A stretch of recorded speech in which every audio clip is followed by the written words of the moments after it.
Hey YouTube, welcome back to the channel. Stay tuned and watch the rest of this video as I give you an update on all of my Arrmas and what's been going on. So stay tuned. Alright, here we go.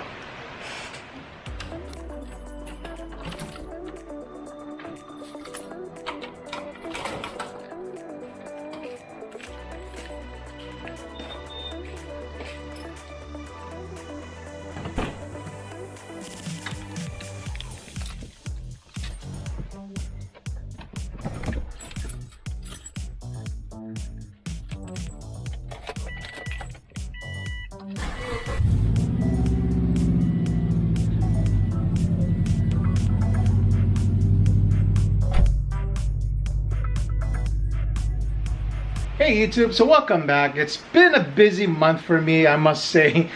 Things haven't been going my way the last few weeks, and I just wanted to give you an update on all the things that's been going on. Unfortunately, about 2 weeks ago, it's October 21st right now. It's a Thursday here in Hawaii, where I'm from. But about a week and a half ago, I think it was, I started having some stomach pains. I thought it was just gas because I ate before I went to bed, and then took some antacid and it went away. The following day or the next day, I went to bed again after eating pretty lightly. These are after meals of just eating simple stuff. I just ate for dinner like a muffin and just something to drink, and that was about it for dinner since I had a late lunch. Started having some stomach pains right around here. About 8 o'clock, so I decided to go to bed early, and about midnight that pain just started to grow and grow, where it was to the point where I couldn't breathe. Now, if you don't know me, I did post up before that I do have congestive heart failure, unfortunately. So I did have like a mild heart attack back in June. So I was in the hospital in June, or not too long ago. They actually put in 6 stents in me, and I've been recovering from that. And then all of a sudden I had this problem with just this pain in my stomach. So now I sent myself to the ER again. They diagnosed me with gallstones after doing sonogram. I always forget what they call it, like an echogram. The same thing that you do for kids, for babies, for pregnant women. And they found out, yeah, I have gallstones, and they looked further into it, and they said that my gallbladder was septic. So long story short, I had surgery, they took it out, and I've been home about a week.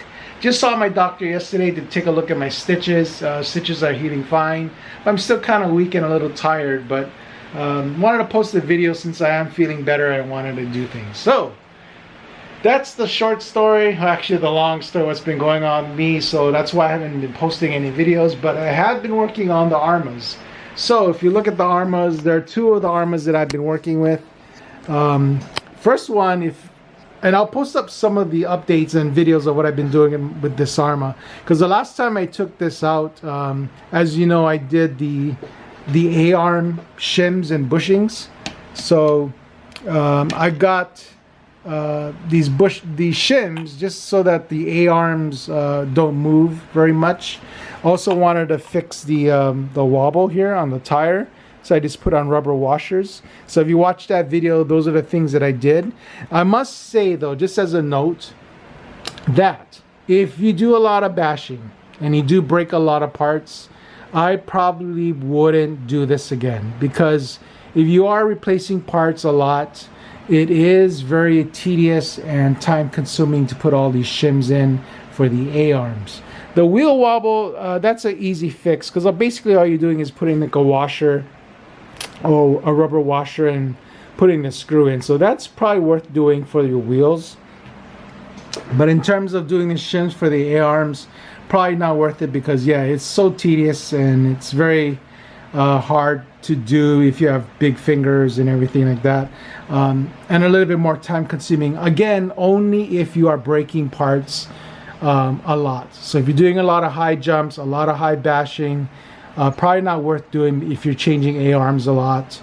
But if you are doing things like speed, top speed tests and everything like that, or if you don't have to worry about breaking your things or your suspension a lot, then I think it is worth it, because It'll take a lot of the wobble out. It does tighten the steering. I do notice that a lot on the Arrma after I did it.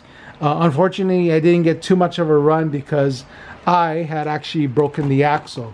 And it's not really a brake per se, but basically the yoke here where the pin goes into the this U-joint here actually had come out. So basically I just bought a new axle. I'll show you what it is. Let me see if I got the part here. I have it in my bin. I'll search for it. Searching. Okay, so here's the parts. So this is it. So basically all I did was I just separated. I mean, I didn't need the part that goes into the diff, as you can see here. The only thing that I did take was this part with the joint. Okay, so this is what I separated. That pin had separated from this U-joint, if it focuses, but let me see if I can get it to focus a little better. There. So I don't know if you can see that. But you see that pin? It's separated from this U or this joint here. I don't know if you can tell.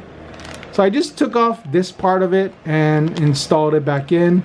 I did notice that the screw that goes into the axle wouldn't come out. So when I actually took out that axle part, I just basically just put in a new axle on and a new screw to go into this part here. So after that, you know, everything seems to be running fine. I really like it a lot. I did install this. I did have this DumboRC. This is a 6-channel, which is probably more than I need, but the cost difference between a 4-channel, 6-channel wasn't much different. And this actually came with their gimbal system. So as you know, it works just like the Arrma's self-correcting steering system. I forget what is Arrma called theirs. I forget what it is right now at the top of my head. But it does come with a gimbal, so like you can turn it up and down again. Oh yeah, so Arrma calls theirs the AVC, so I just labeled it as AVC. On this Dumbo remote, it's on channel 4. I think it's channel 4 with the light, if I can get the light there. So on channel 6. So I had to label it. So that's the only thing about the DumboRCs. It's hard to see everything, so I did have to get like a silver pen, and I just marked it. So I have AVC, so I know where it is. If I ever forget, if I don't use it for a while. I have mine turned all the way down right now, so when I'm driving, I basically can drift this vehicle a lot easier. But here's another example. So on the inside, again, it's very hard to see the letters and the numbers very legibly. So basically, this is what I did have to do, was just label it myself. So I just wrote trim on the top, and the bottom is just the adjustment from 0 to 100. So that's self-explanatory. And I believe the left side is for steering and the right side is throttle. Okay, so that's it. And I did take it out, and I did notice a remarkable difference in this remote. I kind of like it because it is lightweight. The only downside is that I do have to use batteries again. I do believe it does come with a plug. Let me see if I can open this one-handed, so don't laugh. Okay, so it does come, you see that? So it does come with a plug, and I think it's just like a JST. So I can use my 2-cell LiPo, so I think I will do that. When I run this, I'm just gonna plug in my 2-cell LiPo in there and use it for my battery. So if I'm ever on the run, it's kind of a little bit better than using 4 AA's. As you know, it's a little bit lighter using a LiPo battery. They last so much more longer, so I'll just use that.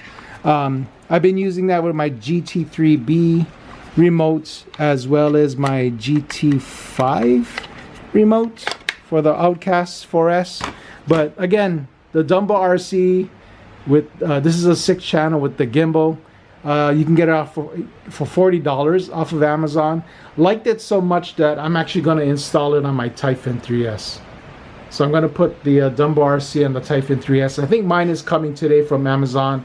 I ordered it last week when I was bored and wanted to order some parts.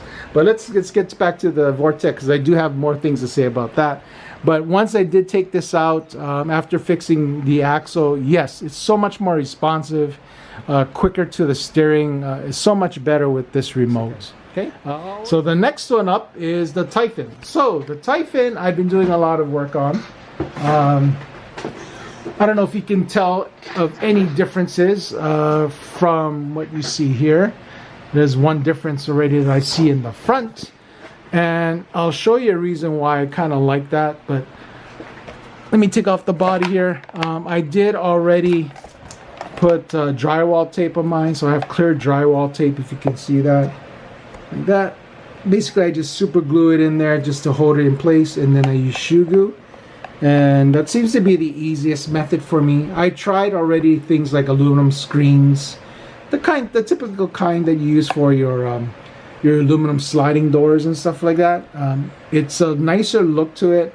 Adds a little bit more weight to it though. So for durability, I think those would be stronger, but kind of find it unnecessary now. So basically, I just drywall tape all of mine. If you want to get different color, drywall tape does come in different colors. So if you want yellow, get yellow. If you want black, black. But I'm happy with this clear one.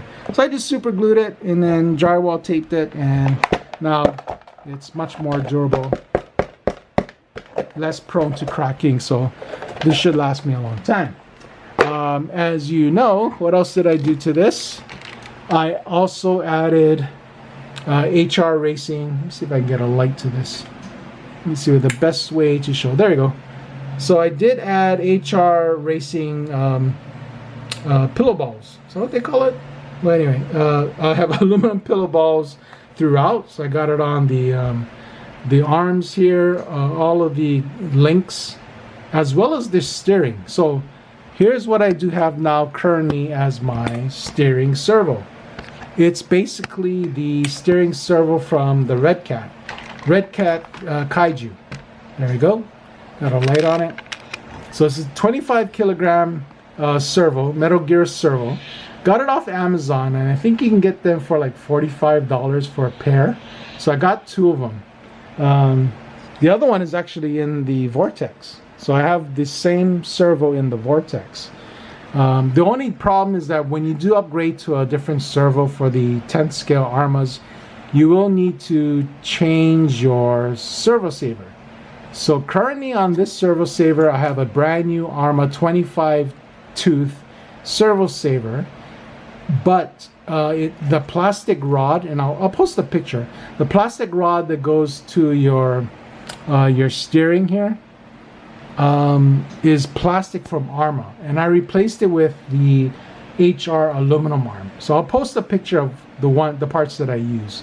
So I just wanted something that's a little bit more direct in steering, and I've taken this out already, and yeah, it's so much better with the steering. I do have like a JX EcoBoost servo too, but I think that might be a little bit too quick for this. So this is a great compromise for the price. You can get two servos for $45. I think that's a great price, and so far so good. Haven't broken in or anything like that.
be a modified Arrma Clayton. And there's too much to go over all the modifications here, so if you click on the link up here, we'll put a link down below as well, you can see the full specifications of this car. When it comes to the best, first, or most affordable RC basher that's actually good,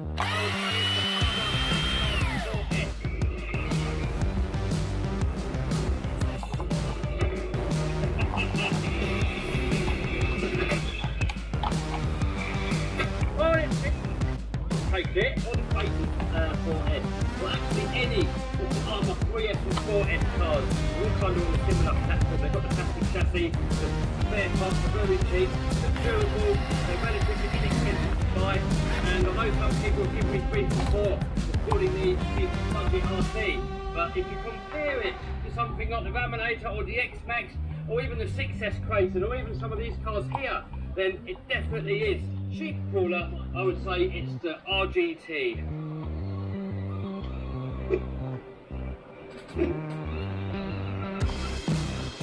I forgot the name of it, but I'm going to put a link down to it anyway, down there, we'll call it the RGT. But to me, when it comes to the ultimate wow factor, the ultimate just complete and epic, take your breath away, it's just got to be the Raminator. Just the size of it, and just what it can do. I mean, it's not as fast as this, it's never going to jump the highest, but this thing is ginormous.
Okay, so we took it out.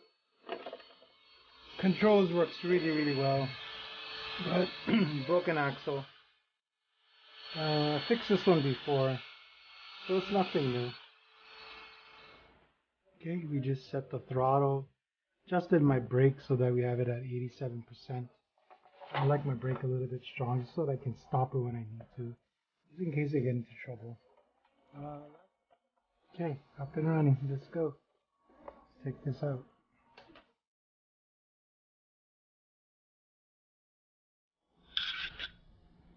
Okay, so we're taking out our Arrma Typhon for today.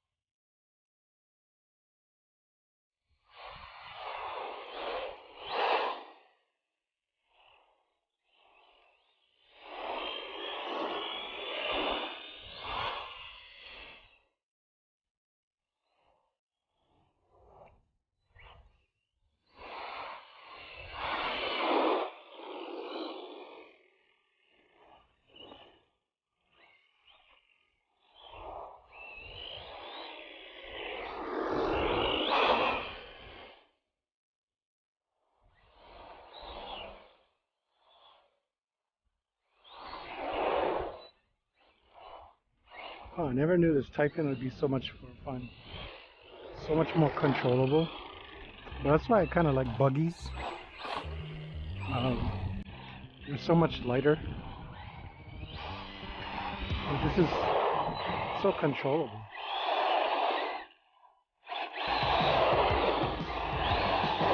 This might be overtake the Vortex.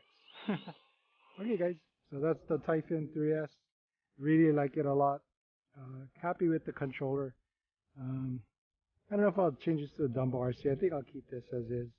We'll just probably just do an upgrade to the servo later when we have the time. And keep it as is. The suspension works really well. Like I said already, I have the HR pivot balls in there, and then everything in there else is stock. Just changed the braking settings to 87.5, so I do like a little bit more brake on mine. Servo's a little weak, but we'll work on it. Alright guys.